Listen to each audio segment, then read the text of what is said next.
Hello, everyone, and thank you so much for joining us for today's webinar. My name is Alex Duerksen, and I'm from the IWSCC, or the Inclusive Workplace and Supply Council of Canada, excuse me. We're Canada's national certifying body for veteran and disabled-owned businesses. We have a great lesson to share with you today, and I'd like to get to it as quickly as possible. I would also, of course, before we start, like to acknowledge that IWSCC is a national organization, but today I'm joining you from Barrie, Ontario, which rests on the traditional territory of the Anishinaabe people, which include the Odawa, Ojibwe, and Anishinaabe, otherwise known as the Three Fires Confederacy. Without any further ado, though, I'd really like to hand things off to get started to our incredible guest educator, Jenine Lillian, who is a hashtag actually autistic entrepreneur, writer, artist, educator, and librarian who is evangelical about one thing: self-care. Jenine empowers entrepreneurs with innovative, authentic strategies to help to help individuals enhance efficiency and wellness while staying true to their values. Lillian Neurodiversity Consulting and Education is an IWSCC certified supplier and a member of the all new launching this spring Canadian Accessibility Marketplace. Jenine, thanks for joining us today and sharing your knowledge. Thank you so much, Alex, and likewise, really appreciate you being my co-pilot today. And for those of you who are here, I am so pleased that you're here. And for those of you who are watching on the recording, I'm so glad that you found this recording. This will be available to everyone on YouTube, along with the transcript and the resources that I have compiled for you. So huge thanks to IWSCC and Alex, especially for making this a possible thing for us. And I'm also going to lean on all of your wisdom and tips and suggestions because it takes a village to raise an entrepreneur. So I thought I would start us off today with this fantastic quote from Dolly Parton. Never get so busy making a living that you forget to make a life. And one of the things that I do in my workshops is allow us to have a chance to arrive here together. So I'm going to invite you to take a brief pause. And if you'd like, I usually take my glasses off. I usually close my eyes, but you don't have to. You can turn your cameras off, and you can have your cameras off for the entirety of the workshop if you'd like. I believe in taking every opportunity to nourish and recharge ourselves. So just taking a deep breath in through the nose and out through the nose. Doing that a few times in your own time. And maybe paying a special attention to the exhale, because the exhale, our out breath, is what triggers relaxation and calm and focus. And maybe now, after you've taken 2, 3, 5, or 6 breaths like this with me today, maybe you notice a shift in your body, in your mind, in your ability to be fully here. And that's exactly why I show folks this, because it's a remarkably fast way for us to get to now. And it's quite different than how usual meetings and workshops start. I think you'll agree. So hi, I'm Jenine, and I'm really glad you're here today. This is a singular event, and I'm very happy to start this conversation because it matters so much. It matters extra for us. Entrepreneurship is stressful by design.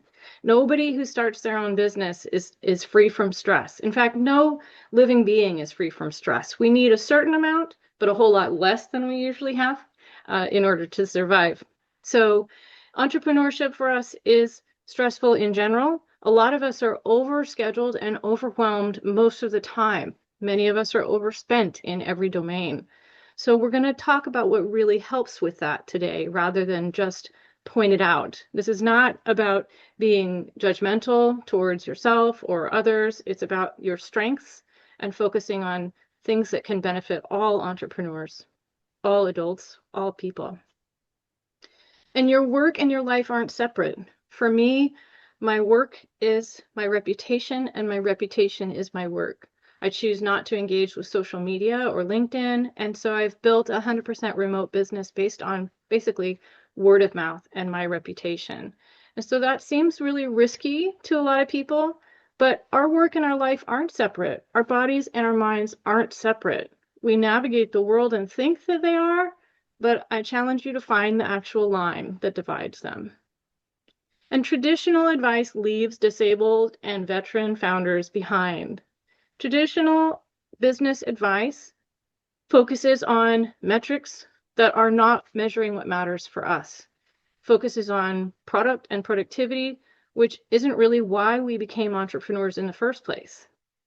Being an entrepreneur gives us the freedom to set our own hours, to decide who and how we engage with, what market we actually want to be involved in, and what things we want to say pass to. And it allows us to build a schedule that works for us. However, we have the triple burden. There are many demands of running a business, and we have that. We also have the ongoing realities of disability, neurodivergence, and trauma. We could have all of these things. Also chronic pain, and we can have multiple conditions that are kind of stacked upon us. It doesn't feel like a lightness in the shoulders. We also have systemic barriers that make access harder than it needs to be. It's just the way of the world. So it's not a personal failing on your part. It's not that you're not working hard enough or that you don't care enough. I want you to let that pressure go because it's not helping you, right? And it's not true. So your well-being matters more than your visibility. This is true in this meeting. You can have your camera off the entire time. You don't have to say anything. You don't have to type anything. If you want to, you can. But again, I believe in taking every opportunity to take really good care of ourselves. And so I want to show you that that's possible. I know you're engaging with this content to the level of your ability and comfort today. And if you're watching the recording, you might send me an email later, and that's fine. You don't need to see me or for us to see you to be present. So we're going to look at understanding stress through a new lens. Stress looks different for us, right? So energy is not unlimited or predictable. If you have unlimited energy or predictable energy, please reach out to me later and explain to me how that works, because I really need like a flow chart and some data. It's just not possible. A lot of traditional business advising basically says you can work 24/7. In fact, you should. Past workplace trauma and or masking exhaustion may be present. So there's a stigma that we internalize that makes us think, oh, I can't turn my camera off because if I turn my camera off, they'll think I'm not present or paying attention. I just want to let that go. We don't have to carry that around. That is part of the masking exhaustion and previous workplace trauma. We also have stress because financial pressure intersects with our access needs. So yeah, financial pressure is real. I'm a solopreneur. If I don't work, I don't make money. I don't pay my bills. There's just me. So yeah, that's a lot of pressure. We may carry internalized ableism as well. A lot of us who are neurodivergent and or veterans and or who have trauma or chronic pain, we definitely start to internalize these messages that are not healthy or helpful for us. And then we have that, we're just doing it to ourselves. But it's hard to see how that even started because it's so common. And a lot of us are managing chronic conditions alongside the business demands. And being an entrepreneur is demanding. Business is demanding, even if you're working part-time. So I want to get the message to you that stress isn't just about workload. It's about safety, capacity, and recovery. So for example, I had a big workshop yesterday, and I have this workshop today. And I'll tell you what I did in between the two and what I plan to do when we're done today. I did a heck a lot of rest.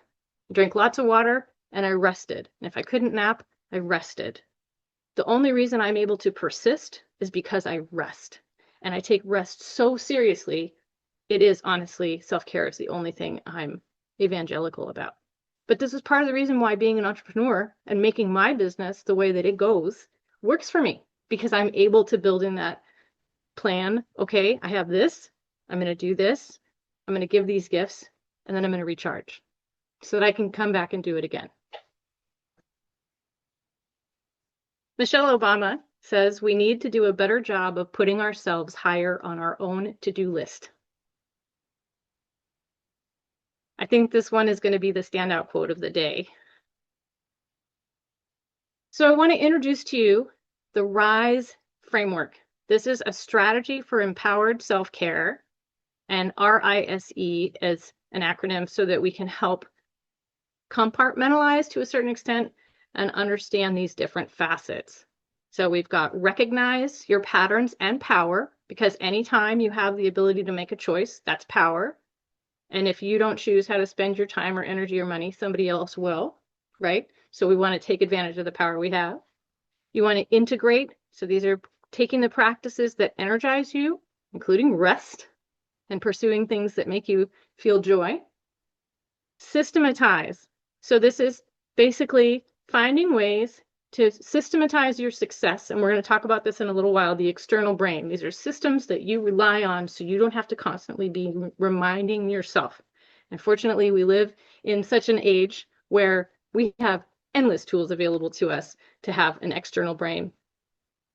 And establish boundaries for sustainability.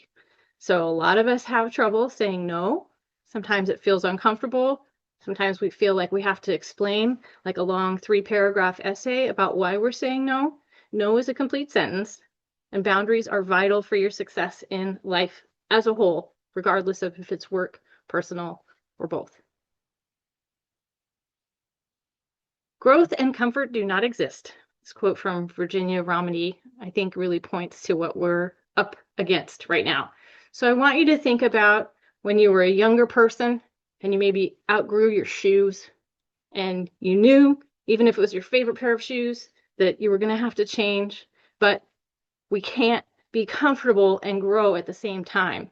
A lot of us expanded our waistline and we might not remember that because it just sort of happened.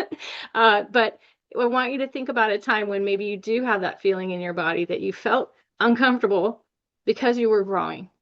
So knowing that it's not a bad thing to grow and it's not a bad thing to feel like, oh, I'm growing and this is uncomfortable, keeping an eye on the prize. So for those of you who just joined, I want to catch up. I just want to flash back here for a second. We're going to get into the RISE framework, which is a strategy for empowered self-care. So we'll start with R for recognize. And if you want to add anything, you should be able to add in the chat now. So we'll go through each one, and then I'll definitely check in with you. I like to have more interaction than less. So recognize. I want us to learn how to recognize the hidden costs.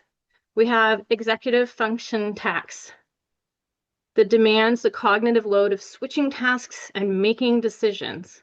This is a big one a lot of the time for neurodivergent folks, but it affects everyone. Also, recovery time. So this is biological data, not laziness. As I mentioned, I booked in recovery time all day yesterday. I also actually had some rest time to get ready for my big week. And then I have recovery time after our event today. Masking load, energy spent appearing professional.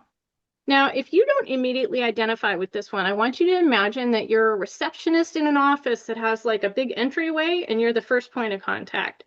That's sort of like, oh, I'm beyond human and I don't have a personal life and I don't check my email or my phone and I can manage anything at any time and you can demand stuff of me endlessly. That kind of effort and energy is what we present when we're masking. Everyone masks. And it's the kind of thing that we do when we're available all the time. So you'll start to feel like, oh, that doesn't feel great, right? So this is part of what we're going to get into later with the boundaries piece. We don't want to have to appear professional all the time. Turn your camera off. Lie down if you want to. I know we have a comment. Hang on just one second. Sensory management. Now this is a big one for me because I'm autistic. I live in a very low light environment. In fact, my lights are pretty much just on when I'm here talking to you, and then my lights go off and my computer gets closed down. I'm very sensitive to sights, smells. I can't ignore anything, which makes me a great choice for the safety committee, but it makes me a terrible choice when the neighbor has a smoke alarm that needs a battery changed and it's beeping every 10 seconds for 72 hours because they're on vacation. So sensory management is a huge thing that a lot of people don't realize. That is a hidden cost that we're just expending this energy, and it's our life energy. It's not like frenetic energy. It's like draining us and we don't realize. So I want you to know that these are not weaknesses. They're part of your business planning. They're part of an operating environment. They're part of our world. And ignoring them leads to overcommitment, illness, and burnout. And accounting for them leads to sustainability. So if the person who put in the chat would like to tell us what you said, that's great. Otherwise, Alex can read it out for us. And feel free to add examples here. It was just the executive functioning tax, Jenine. I didn't realize that that was actually like there's a cognitive load associated with that. Like I always just thought like, oh yeah, that's an autism thing, right? Like you switch tasks and it's hard to do. But now I understand why that it links to the prefrontal cortex, which is so helpful. And also it's so helpful to know that I'm not the only one that like is like, No, well, how come the lights are off? Like I've gone into so many professional offices and they're like, why are your lights off? And like it feels good. pretty much. It's like a hug. Thank you, And even the Sherilyn. opposite that, well, the lights on don't feel good. That is the dulcet voice of Sherilyn. Thank you, Sherilyn, for that. Yeah, Yeah, pretty so much. executive function tax, we're going to talk a little bit more later about some myths that hurt us, but I want you to know that every single time you switch a task, you are burdening your brain. And every single time you try to make a decision, this is why decision fatigue is so hard. So decision fatigue happens to adults all the time, but the easiest way to think about it is to think about a young child and you give them like 17 choices for what to play with, what to do next, or what to eat. It's too much. Two, maybe three, right? But even choosing takes stuff, right? Takes effort, takes our attention away, right? And also, you can feel the pull of this if you work in an open office or a shared office, or you share your home or you share your home office, whether it's an animal or a person.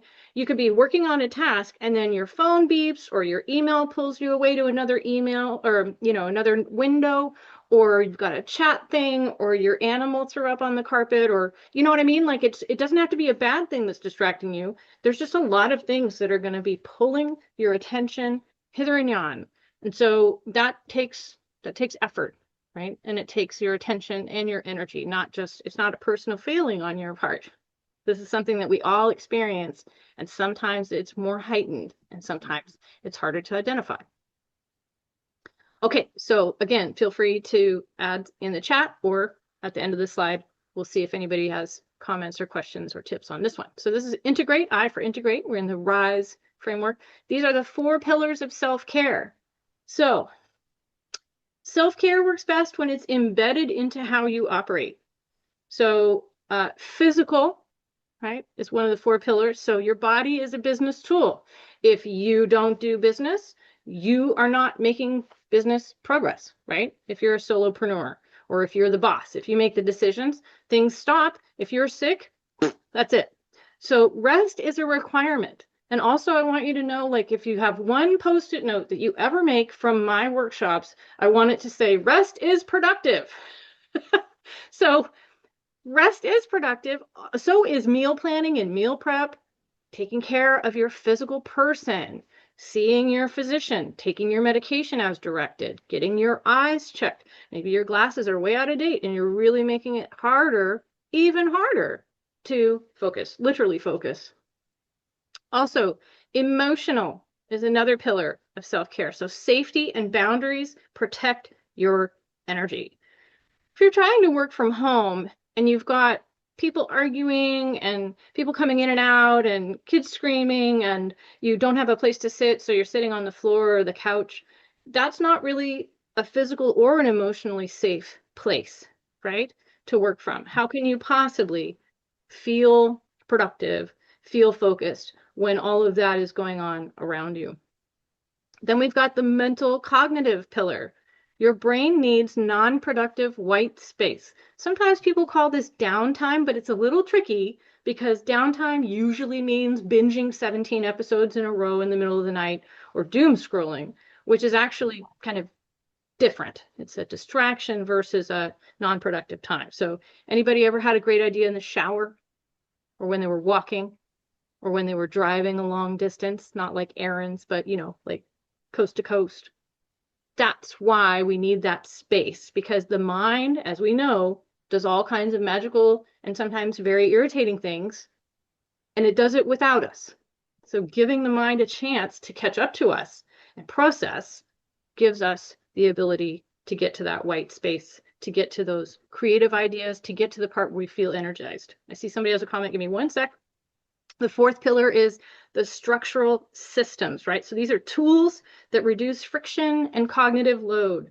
Let me give you an example. So if I have things I need to remember from a meeting, if I'm not using AI tools to transcribe that, I have like a sticky note, like a digital sticky note. I have no more paper.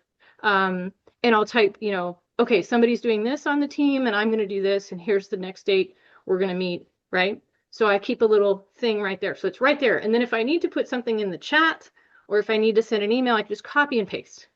Copy and paste is a structural system self-care modality. Okay, what comment or question or tip do we have? Feel free to share it. And if you want Alex to read it, just say Alex. That one is actually from me, so I'll read my Oh, own. hey, Alex. On the subject of helping with distractions and offering maybe an example some folks might relate to. As somebody who works from home, and I have two lovely little kitty cats who I love to pay attention to so much. One of the best decisions I make every single workday is kicking them out of my home office and removing them from that space. Not just, I think at first I was resistant. I want these things that I love or that make me happy to surround my work, and that will make me happy too. But in practice, I always feel like instead it creates this sort of mixed energy in the space where not only is it a distraction, even though it's something that I enjoy that keeps me from focusing on work, it also stops me from enjoying my cats when I have the energy for them. I get to the end of my day and I'm tuckered out because I was trying to give them a little bit of attention here and there all day. And instead, that separation of space and helping limit those distractions and allowing myself to focus means that I can offer the right kind of energy to the right sort of thing throughout my day a little more often. And it's a great help. I love that. And they probably miss you while you're away. So you get that little reunited time. Although I have to say, Alex, having seen your adorable cats on camera, because they love to walk in front of your camera when we're meeting, my cats are a little bit jealous because they are not allowed on my standing desk or the table or the kitchen counters. Everywhere else they're allowed, and they're very nearby right now, but like they're very jealous of your cats. But I could see how that would be so helpful to just say like, hey guys, I'm going to see you when this hat is off and I'm taking a break, right? And you don't have to, because you work from Absolutely. home, you can see them when you're getting a cup of tea or taking a stretch break, or you have 2 minutes to get some belly rubs between meetings. I love that. Yeah, for a long time, it was very tempting to see it as something, it's something that I enjoy. So I want it to bring positivity into this space. I don't want work to feel like drudgery. But Mhm. the reality is instead, it just kind of creates this sort of mixed space that's not really helpful for me, for my cats, or for my work. It's amazing. It's amazing. I'm so glad that you found something that works for you and that you have them, because also, folks, in case you didn't know this, taking care of others, taking care of animals helps reduce our blood pressure and help us feel joy in life and help us feel purpose and connection in life. So absolutely a lovely thing to have the best of both worlds while you're working from home. Other comment or question or connection point? So there's a comment from Christine. Christine, I'll give you a second if you'd like to share your comment. Otherwise, I'm happy to give it a quick read. Yeah, I was just identifying with the making a decision kind of in the shower or something, because I'll find that I'll be sitting at my desk and struggling to decide something, and then I'll consciously be like, okay, I'm gonna walk away, I'm gonna decide this thing later. And then it'll just come to me like when I'm washing dishes or in the shower or something, and it'll come to me in a way that I'm like, why was that so hard? It's clarity, right? It's you talking to you. And sometimes in order for that to happen, we just need some space. And I love that, Christine, thank you for that. I love that you mentioned washing dishes. Now, for those of you who don't know me, one of my favorite things in life is to wash dishes by hand. I will not come to your house and wash your dishes, but I do love washing dishes. And to me, it's part of the whole sort of routine and ritual of food prep and taking care of my space and taking care of my body. I'm also very sensorily fixated on water, and that's one of my stims as an autistic person. So I just get really into it. And I'm going to encourage y'all to find an activity, doesn't matter what it is, you can have multiple ones, where you do one thing at a time and you just like really do that thing. Like, oh, I smell the unscented detergent because it still smells. And I have my sponge that's really effective and got the water temperature just right. And, I love this dish. I got this dish from this person and we were on this trip, right? It's like a whole immersive experience, but usually we treat it as a chore. I like that, Alex, drudgery. So maybe washing dishes is not going to be your favorite thing. It's okay. But it is a good example for me to share with you, like a thing that most people can't stand that I really look forward to. And like we have a joke in my friends and family circle that if somebody were to make like a romantic situation and make dinner for me, if they really cared about me, they would let me wash the dishes. Other comments or questions?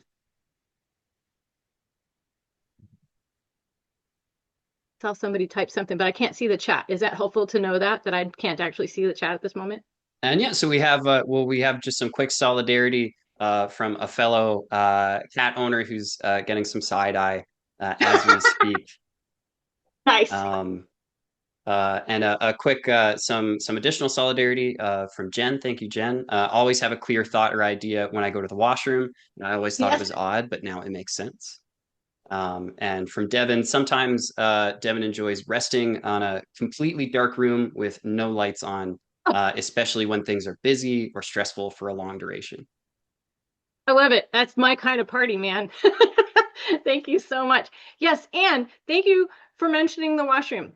A lot of us, it's the only time we are alone. And if you have cats and dogs, maybe you're not, or little kids, maybe you're not alone, but it's like the most alone you can get sometimes, especially in a workplace, public place, and maybe even at home. So making your washroom time a sacred journey. And I'm not joking. I know that sounds corny, but not taking your phone. Your phone doesn't need to go with you everywhere.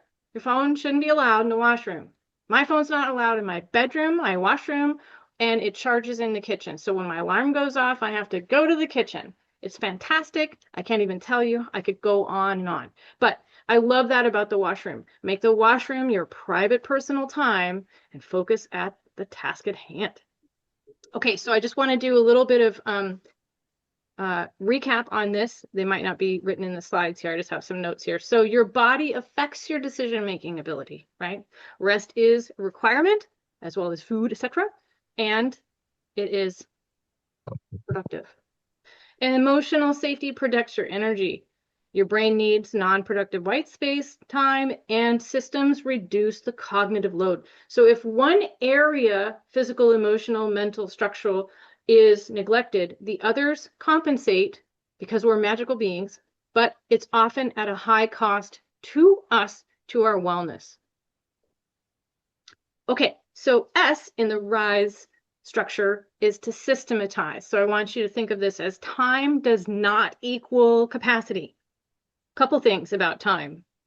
Anybody ever heard the phrase time is money?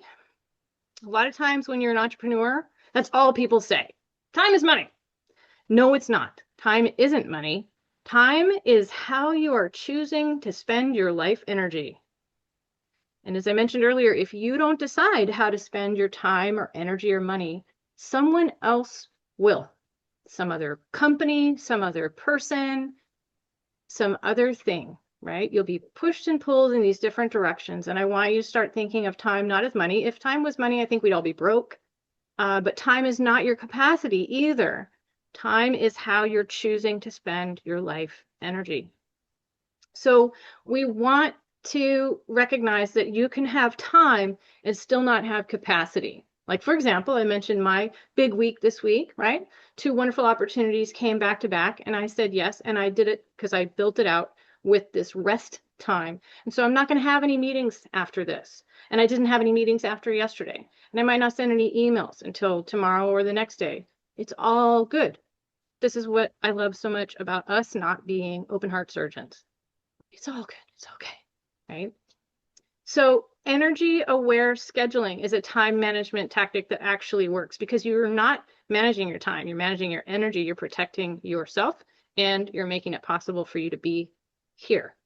Buffer time, a flexible structure works better than productivity hacks, right? You don't need another productivity hack. And you can map your energy patterns across days and weeks. You can plan ahead. You can go, oh, okay, look at my calendar. I see in 3 weeks, I've got this deliverable. So you've got to like project manage it out. And you can, if you can't project manage it out, you can use your free AI tools and you can say, hey, I've got this deliverable here. I'm responsible for this piece and this piece. What's a good sort of project management timeline so that I can break it up into small bites?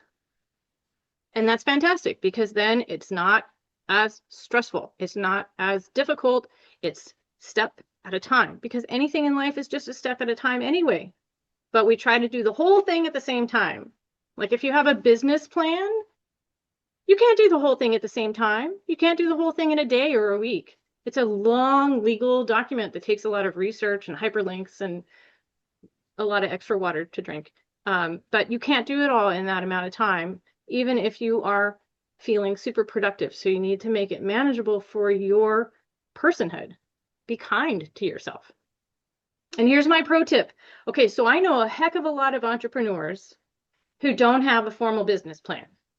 But the thing that I'm learning recently in my hundreds of conversations with entrepreneurs in the last year is that a lot of people don't have a digital master calendar. And I'm here to tell you, I can't do anything without my digital master calendar. So regardless of where you are in life, whose schedules you manage and who you pick up from school and how many dogs you get groomed, et cetera, I want you to create and maintain one digital master calendar that shows all your commitments in one place. So it's got your dentist appointment and your dog's vaccine boosters, and it's got your aunt's 75th birthday, and it's got your work meeting where you're presenting about the budget. Okay. And then do not schedule anything without consulting that calendar. Now, I actually have blocks of time on my calendar that say me time in all caps with an exclamation mark at the end and a special color.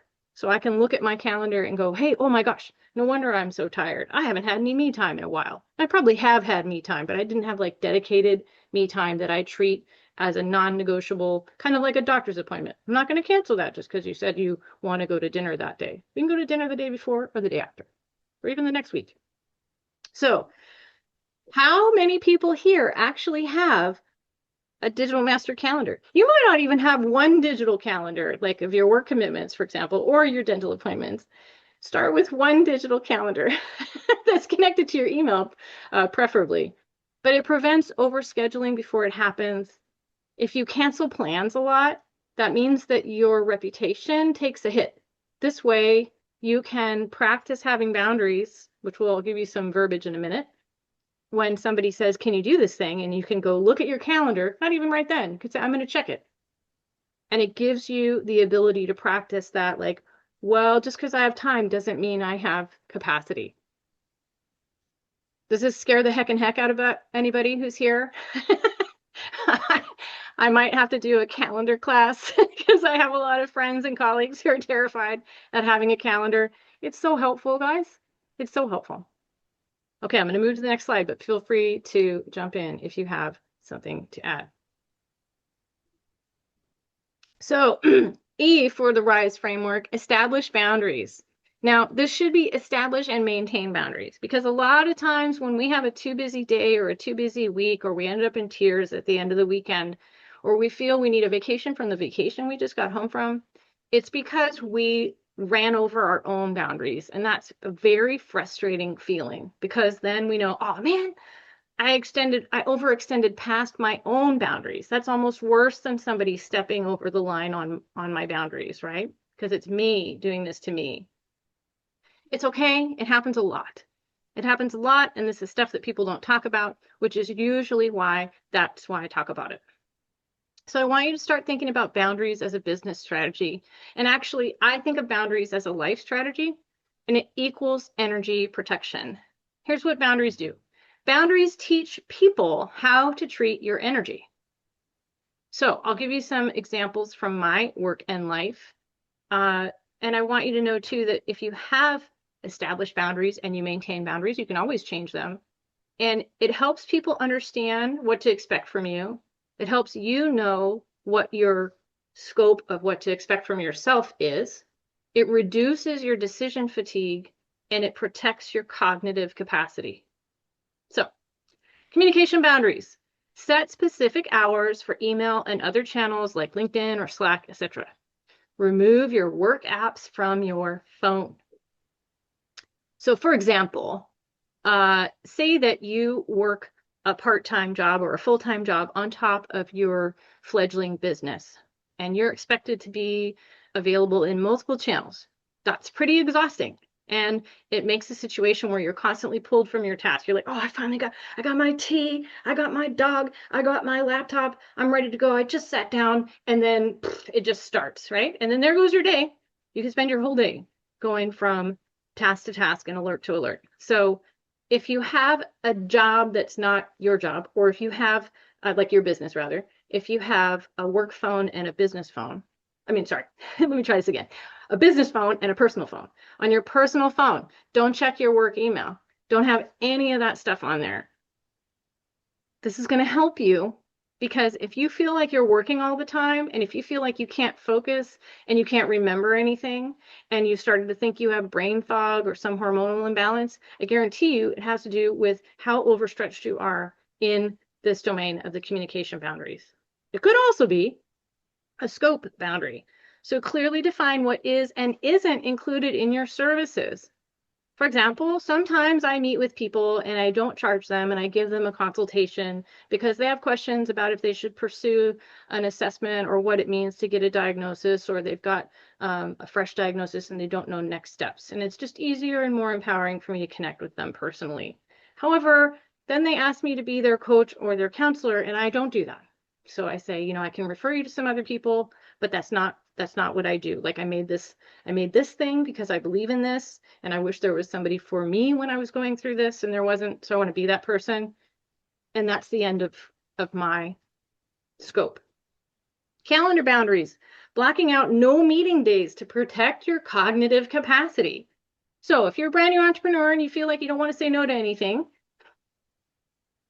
pick 2 days a week that you have meetings and pick a block of time that you have meetings available, and then get a digital scheduler such as Calendly for free and have people go pick, because it takes on average 11 emails to set up one meeting with one person. That is so much extra tax, like just it's tax on tax. And I have no meeting days, and nobody has ever sent me a message saying, gosh, I wish I could meet with you on this day. And if somebody wanted to meet with me on a day that wasn't on my calendar and is important, then I make time. The slow yes. Okay, so here's that one I was telling you. I'm going to give you some verbiage so you can practice. You can flex your muscles on boundary setting and maintaining. You can say, oh, Jenine, that sounds like such a great thing. Maybe I want to do that panel with you or go to that workshop, but let me check my calendar and get back to you. And then you can email or whatever, right? But it takes that sort of social awkwardness of like, oh no, I don't want to say no. I want to say yes to everything, and I love this person. That's great. You can say no and still love that person. Question or comment?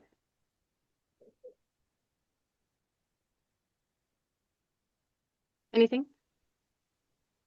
Alex, you want to read those? Yeah, I'll jump in, just getting Thank my you. camera turned back on there. So we have a comment from Benny about using a calendar. Benny says, I add everything into a digital shared calendar that my family can access. All appointments, deadlines, and personal events get added. I can access them from all platforms to ensure nothing is ever missed. I never have to worry about, quote, remembering to do something. Okay, wait, before we go to the next one, 5 stars to you, sir. And now your next level channel is get some me time and some date night in that calendar. Okay, Alex, go ahead. Sure. The next one is for me again, actually. For calendar boundaries, and I'll give a shout out to you, Jenine. A previous lesson with you helped influence this for me. There was a time I still use one, a booking link or a booking app that a lot of people use these days, like Calendly or Microsoft Booking, similar things. Even though it was managed, I still had just a wide open calendar where people could book in, and this unpredictable nature of my day or when I might expect a call just ended up creating stress anyway. And then I found myself thinking about when I was in university and visiting, I go to specific times for my lectures and my classes.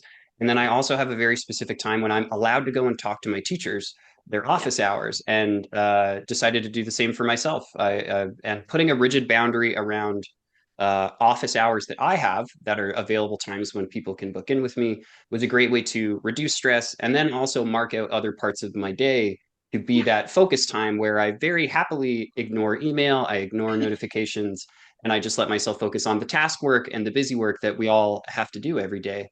Besides checking our email and help get rid of the reflex of I have an email, I've got to check it, I've got to answer it right now. Everything's urgent. Yeah. Yeah. Gosh, it is. Thank you, Alex. Thank you for that. Yes. Now, if you have a meeting calendar and you're already winning at life on this, let me give you one more self-advocate and boundaries advocate reason to block those certain times. So you have certain times, certain days and times when you have no meetings, and then maybe within, say that you work like me, I work Sunday through Thursday, right? So I don't have meetings on Sunday, and I don't have meetings on Monday anymore because I used to have a lot of people cancel all the time or no show, and so I was like, forget that. But then on like a Tuesday, Wednesday, Thursday, if I'm not teaching or I don't have something where I'm, presenting somehow, then I'll say, okay, I have between 10:30 and 2:30 my time. And this allows me to know, no matter what, I have this time to myself and to do whatever needs to get done, and I have this time, right? So it's because if you have a calendar link and I can go to it and I can book you at 8 o'clock in the morning and I can book you again at 12:30 and then I can book you again at 4, that doesn't give you a great day, right? And it can be very disruptive. So just sort of final thoughts on that. Anybody have any other comments or questions, or anybody think that maybe the slow yes might be their gateway into expressing boundaries so that they can protect their sanity and capacity?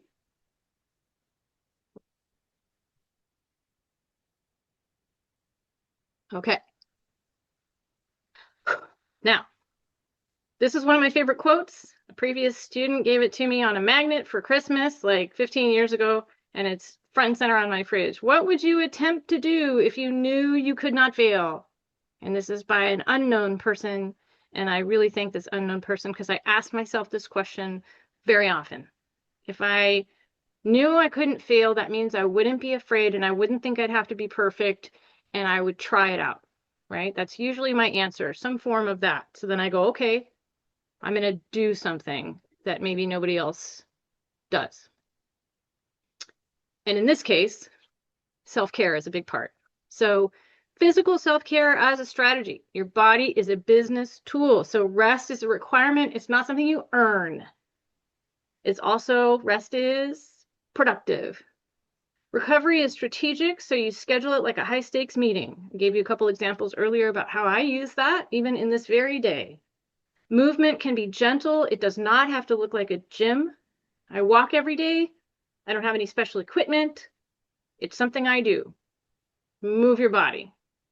Nourishment supports capacity and decision-making. Hangry is a real thing. So is making it extra hard for you to process information, remember things, and focus. So here you go. Here's a tough question. What does your body need that you have been treating as optional?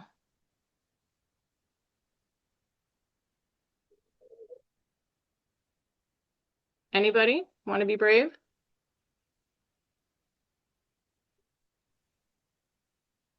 What does your body need that you have been treating as optional? Answers I typically get are staying hydrated, like actual water hydrated, moving our body at all, right? Just sitting all day, slouching all day, and or sleep or rest. We do have sleep as a comment that we have here. One I'll say from my personal experience is meals. I'm very much the type of person to skip breakfast many days or to skip lunch because I feel busy and I feel like I Mhm. need that time to accomplish tasks. So Mhm. I very regularly skip meals or eat super, super light and wonder why I'm so burned out at the end of the day. Mhm. Mhm. Yeah, it makes it hard for your brain to do its thing. And it also can make us very grumpy and impatient. And I learned this about myself. I need a lot of protein, especially when I'm learning something new or doing something challenging. And so I tend to eat more like lunch foods for breakfast because breakfast doesn't really do it for me. Also, quick tip for y'all, smoothies. I do a lot of meal prep, so it's like grab and go. So if I don't feel like eating a bunch, I take it with me. And then instead of having my coffee or tea, I'm having a smoothie or something. Another reason why it's great to turn your camera off on Zoom. And I often have a lot of water in front of me. Any others? Is there anything that your body needs that you've been treating as optional? Maybe you need actual prescription glasses instead of drugstore readers. A lot of people in my town like to drive around with drugstore readers. And I just think, like, how much are they not seeing when I'm standing in the crosswalk doing interpretive dance? Maybe you need to see your doctor, or maybe need to get various things checked, right? Remember, your physical self, your body is a business tool. If your body is down, I mean, like down, then your business is not going. Any others? We do have another comment from Sherilyn again that protein has been linked to dopamine, and she says they say they're the same way with when it comes to needing protein. Nice. Paul says connecting with friends. Yes. Yes. And our body needs this, right? Like I'm a hugger. I'm a hugger, you guys. You don't know that about me. I'm a hugger. So if you come to my town, I'm gonna hug you. Unless you tell me you don't like hugs, we're gonna find a different way. But like it's important, right? We need to move our body, we need to feed our body. A lot of people say, "Oh, I'm gonna sleep on the weekend, catch up on sleep." I just want to let you know now you can't catch up on sleep. It would be about as effective as eating all your meals for the week on Monday morning. It's just no. So we need regular physical care. We are embodied, and especially if we're dealing with disability and or chronic pain, which I am, then I need to be extra special careful with my self-care. Okay, so we mentioned this earlier, and I'm going to kind of breeze through it because I want to make sure we have lots of time for discussion, and I have a few more things. But remember, this will be in your resources that Alex will post along with the video and transcription. And curiosity is greater than optimization. So having the curiosity mindset puts you in a place where you are filled with ideas and possibility and optimism.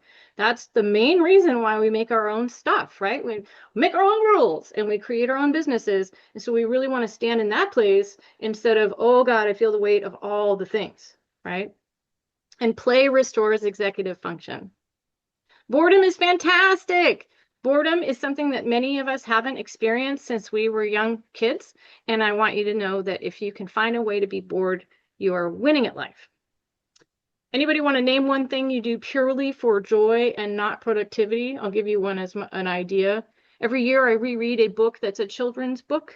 And I didn't read it as a kid, but ever since I found it in my early 20s, I reread it every year. It's called The Phantom Toll Booth by Norton Juster, and it just makes me damn happy. I also make cards for people to send in the mail. What else do we have? One thing you do purely for joy, not for productivity. Oh, we have gardening as a suggestion. Mm-hmm. Excellent.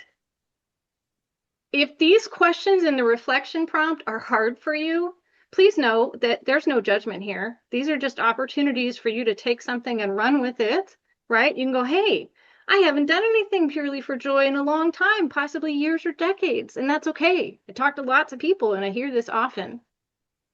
What's another one Uh, we have? we we have a question actually Go for from it. Benny who says, "I hate being bored. Maybe you have a different definition." Hmm. Well, that's a great question. Okay, so boredom is when you feel like you don't have anything to do. So I can't imagine an adult not feeling like they have anything to do. However, I can think of a number of occasions when anyone of any age would want to distract themselves from whatever it is that's going on in their world or their life, right? So, like doom scrolling, binge watching, any amount of substances, right? So if you can just sit and be bored, it'll give you information about yourself. It's kind of like if you can sit and be mindful or do meditation, the first thing that's going to occur to you is a lot of unpleasant feeling because we're constantly running away from ourselves. But if you can find a way to meet and connect with yourself, I don't think you'll be bored for very long. So now I'm very curious to know what you call boredom, but hold that thought because I'm going to give you my email address. Okay, so Steve Jobs. I think Steve Jobs did a pretty good job of being successful in the business world, and he was also known for being really different. So if you feel like you can't focus, Steve Jobs says focus is a matter of saying no. A lot of us think that focus is a matter of saying yes, and that's why I wanted to grab this quote and put it in here. I'm going to give you something to say no to. Here's my political slide. Driving is not downtime. No phone calls, textings, or meetings while driving, period. Hands-free is not stress-free. If you stack communication on high-attention tasks, it drains your executive functioning. Executive functioning is what makes you be able to be an adult, makes you be able to be a business owner, and makes you be able to make good choices and have willpower and to stand up for yourself and to be connected to other people. So this is a really big thing that you don't want to drain. Here's a pro tip. Silence your phone and put it out of reach and let driving be your nervous system airlock, a transition between work and home. There's another opportunity to get that white space for your beautiful brain. You can choose music, silence, or simply presence. I'm a pedestrian all the time now. I gave up driving, and I can't tell you how often I see people texting at intersections. It's the worst place to pick up your phone. If you have a brand new vehicle, it has a whole lot of like phone and computer stuff in it.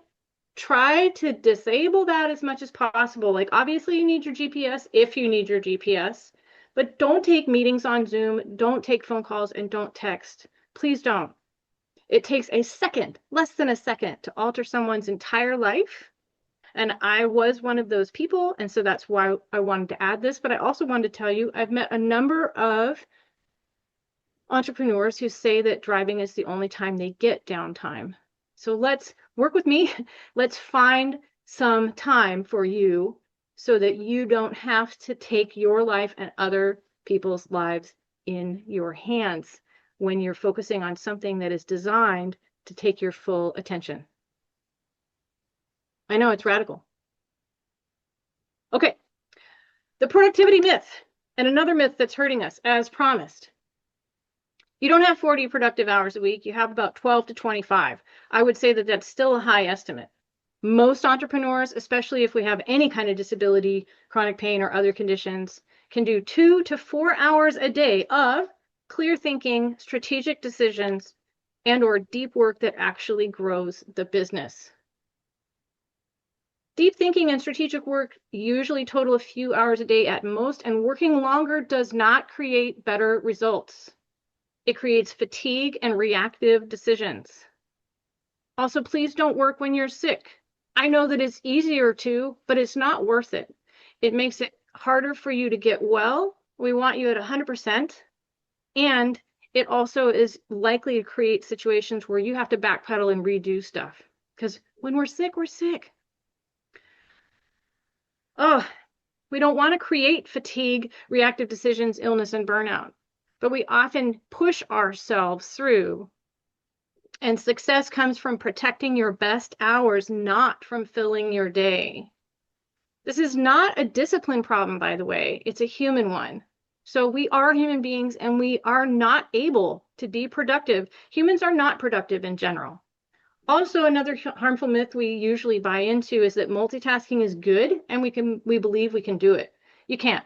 Multitasking equals task switching, and this drains executive functioning quickly.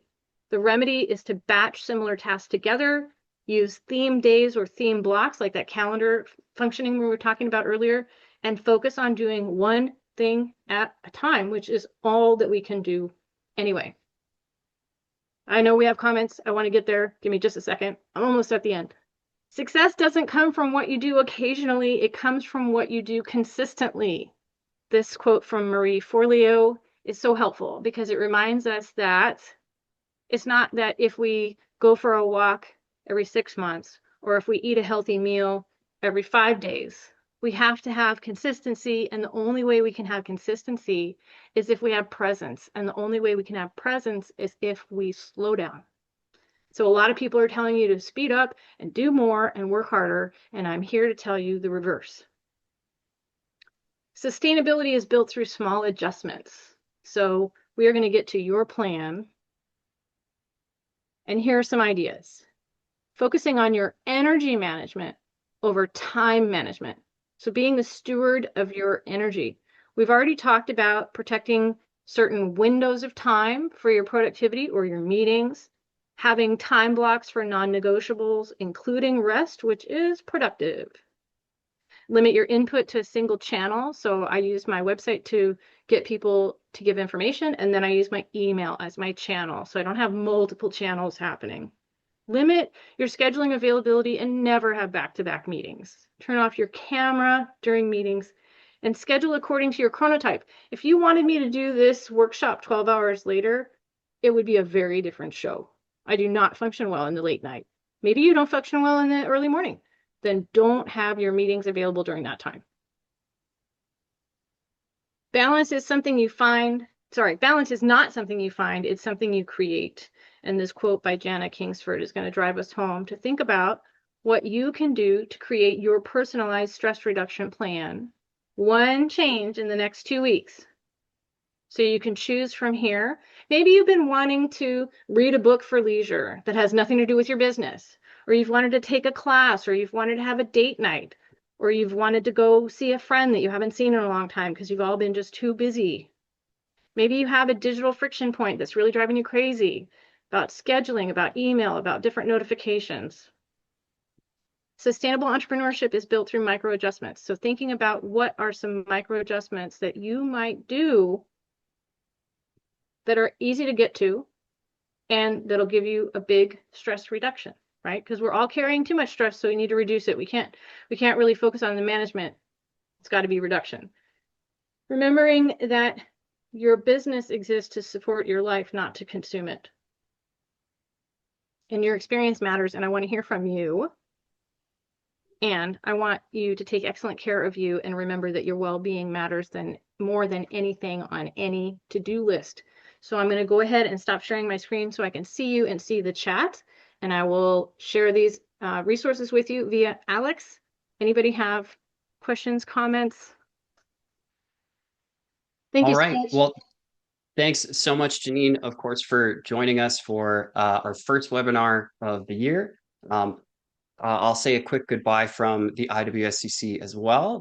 The Inclusive Workplace and Supply Council of Canada is Canada's national certifying body for veteran-owned and disabled-owned businesses. So if you'd like to learn more about how we support Canadian businesses or access more resources like today's webinar, you can always visit us at www.iwscc.ca. You can also reach out to us anytime at info@iwscc.ca or directly to me, Alex Duerksen, at alexd@iwscc.ca. And I'll pop that information in the chat for our live viewers today. And lastly, of course, if you'd like to provide us with any feedback or tell us about how your experience at today's event was, we do have a super quick event survey. It's always helpful to learn from our audience and to help make our events even better for next time. If we even can, we always have a wonderful time with Jenine. And last but certainly not least, I'd also like to give a special thank you to our ASL interpreters today. We're supplied by Maple Communications Canada, another IWSCC certified business. So thanks so much to our interpreters. Thank you so much to Jenine. And of course, thank you to everyone who joined us for today's lesson. And I hope you have a wonderful rest of your day.